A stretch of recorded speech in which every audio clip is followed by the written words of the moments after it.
പഴയങ്ങാടി അടുത്തിലെ ഇറക്കത്തിൽ യന്ത്ര തകരാർ മൂലം റോഡിൽ നിർത്തിയിട്ട ചരക്ക് ലോറി മാറ്റാത്തത് അപകട ഭീഷണിയാകുന്നു. ലോറി ഇവിടെ കിടക്കാൻ തുടങ്ങിയിട്ട് 2 ആഴ്ചയിലധികമായി. അപകടം വിളിച്ചു വരുത്തുന്ന ലോറി ഇവിടെ നിന്നും മാറ്റണമെന്ന ആവശ്യം ശക്തമായിരിക്കുകയാണ്. ദിവസേന നിരവധി വാഹനങ്ങൾ കടന്നുപോകുന്ന പിലാത്തറ പാപ്പിനിശ്ശേരി KSTP റോഡിൽ പഴയങ്ങാടി അടുത്തിലെ ഇറക്കത്തിലാണ് തമിഴ്നാട് രജിസ്ട്രേഷൻ ചരക്ക് ലോറി നിർത്തിയിട്ടിരിക്കുന്നത്. പഴയങ്ങാടി ഭാഗത്തേക്ക് പോവുകയായിരുന്ന ലോറി യന്ത്ര തകരാറിനെ തുടർന്നാണ് റോഡിലായത്.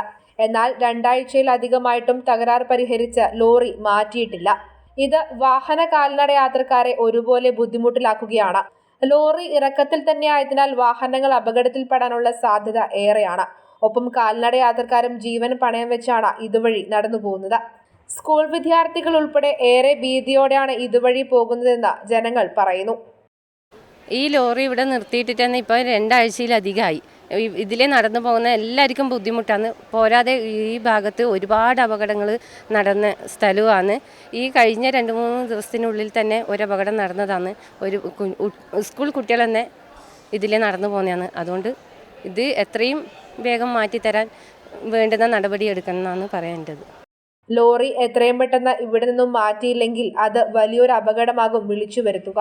ലോറി റോഡിൽ നിന്നും മാറ്റാൻ എത്രയും പെട്ടെന്ന് നടപടി ഉണ്ടാകണമെന്നാണ് ജനങ്ങൾ ആവശ്യപ്പെടുന്നത്. News bureau, Pazhayangadi.